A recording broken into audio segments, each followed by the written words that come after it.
Yo, what are you doing, my paper chasers, man? It's your boy LC3 back again with another video. And today, man, it's the second upload of the day. And today, man, we're gonna be reacting to the Ohio man who waited 7 months to kill the man who shot him in the face.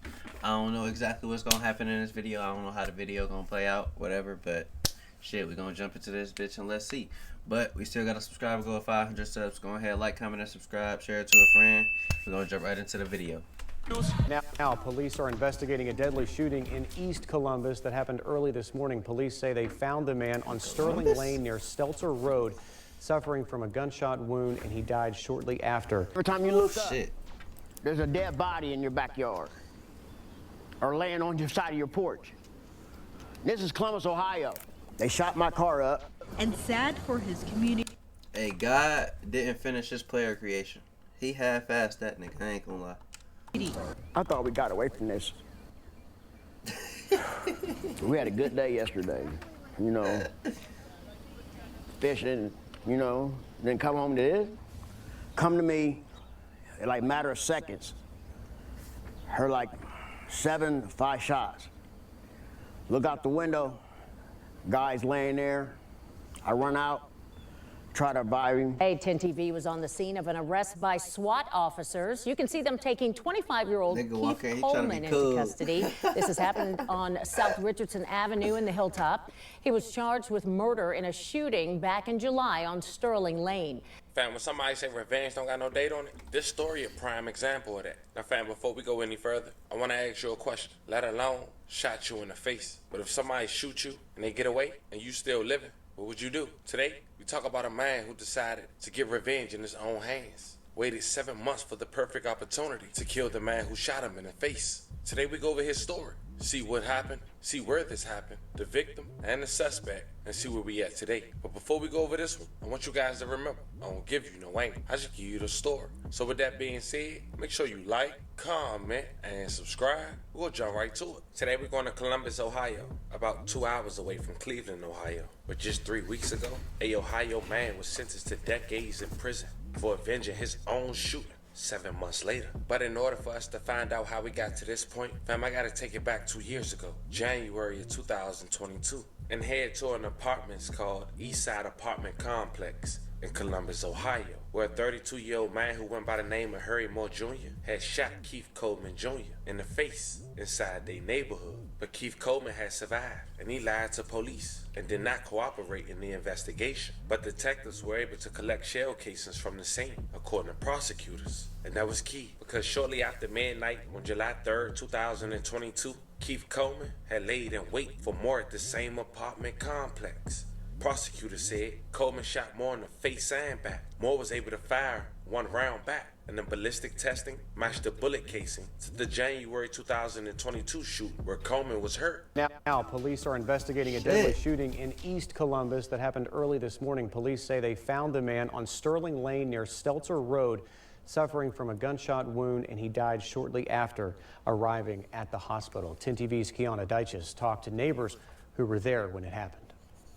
Police say the man shot and killed is 32-year-old Henry Moore Jr. I spoke to neighbors who knew him, but they say the worst part about this is what happened here this morning is something they see far too often. Every time you look up, there's a dead body in your backyard or laying on your side of your porch. This is Columbus, Ohio. With bullet holes, busted windows, and shards of glass in Sterling apartments, Brian Stewart is I'm tired of this. tired of the violence, coping with the aftermath, They shot my car up. and sad for his community. I thought we got away from this. We had a good day yesterday, you know, fishing, you know, then come home to this. On Sunday morning, there was a shooting in his neighborhood. This time, his dog heard it first. Zeus heard it, come to me in like matter of seconds. Heard like 5 shots. Look out the window, guy's laying there. I run out, try to revive him. Police say the victim, Henry Moore Jr., was shot just before 12:30 in the morning. He was taken to Grant Medical Center, where he died. Stewart says gun violence is shattering this community in more ways than one. I'm on a fixed income. I have to come out the pocket. That's not fair. It's not fair to citizens that we have to take this stuff over somebody's stupid decisions. Now this person or these people are never going to see the light of day. His plea to people committing the crimes: Y'all put these guns down. That's it. Put these guns down. This is the 65th homicide in Columbus this year, and police are still looking for the person who did this. Reporting in East Columbus, Kiana Deiches, 10 TV News.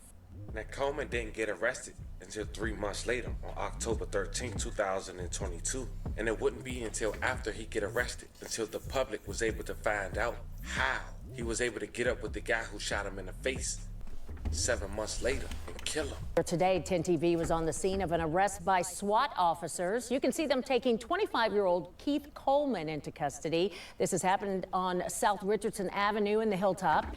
He was charged with murder in a shooting back in July on Sterling Lane. 32-year-old Henry Moore Jr. died in that shooting. Coleman is scheduled to be arraigned tomorrow morning. Here's where we find out that detectives was able to get Keith's cell phone records and his online account. He was also pulled over a month after the shooting, August 24th, 2022, where apparently he was pulled over with some narcotics and a firearm. But that wasn't important to this case.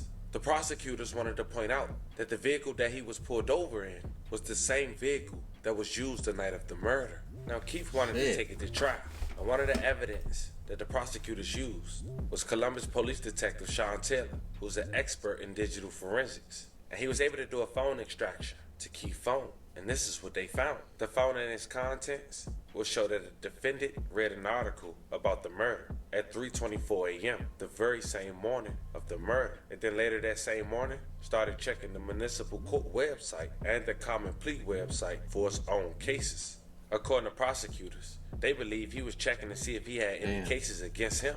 And apparently, they from the same neighborhood, but it got divided between the older generation and the younger generation. Keith was a part of the younger, Moore was a part of the older. And in January of 2022, Keith had talked back to Moore, and Moore had shot him in the face instantly. And of course, if Keith would have talked to the police, the neighborhood would have knew about it and said something. And after 3 months, Keith's face had held up, but he still smiled at Moore's face and kept it cordial about 10 times before he popped in the neighborhood. He knew what he was going to do, but he wanted to find the perfect opportunity. Now, it's important to know this. According to prosecutors, the car that they used had 2 people. They can't prove whether Keith was the driver or the passenger. But Keith kept it solid once again, and only he was taken to trial. Fast forward to September 23rd, 2024, Keith was 27 years old, and he was found guilty on 1 aggravated murder and 2 murder charges. Not to mention having a switch.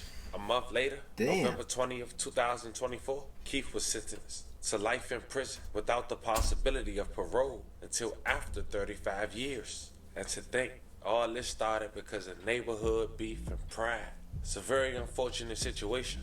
2 men lost their life. I mean, getting shot in the face, though, I say that's a reasonable crash out. I ain't gonna lie. What the fuck wrong with that nigga? Because this was all they knew. One dead and one to the system. Send 11 prayers to both of their families. Fam, this was the story of an Ohio man who decided to get revenge. And the man who shot him in the face. 7 months later, he shot that same man in that same place, in the face and back. Ultimately, he paid the price. Life in prison. Let me know how you guys feel about this one in the comments. Don't forget to like and subscribe. Until then, I'll catch you guys on the next one. I mean, it's a blessing, though, that bruh survived. But, shit, I say it's a reasonable crash out. But if you stay to this point in the video, man, I appreciate you for pulling up, man. Go ahead, like, comment, hit the subscribe button, share it to a friend. Got more content on the way. Still got a subscriber goal of 500 subs. Like I said, hit that subscribe button. Also, we stream every day on Twitch and TikTok, so go ahead, hit the links in the description and follow me on both of those. If you feeling alright about it, that way you would never miss a live. But without further ado, man, we're gonna get out of here. We're gonna jump into the next upload. I appreciate y'all for watching the video.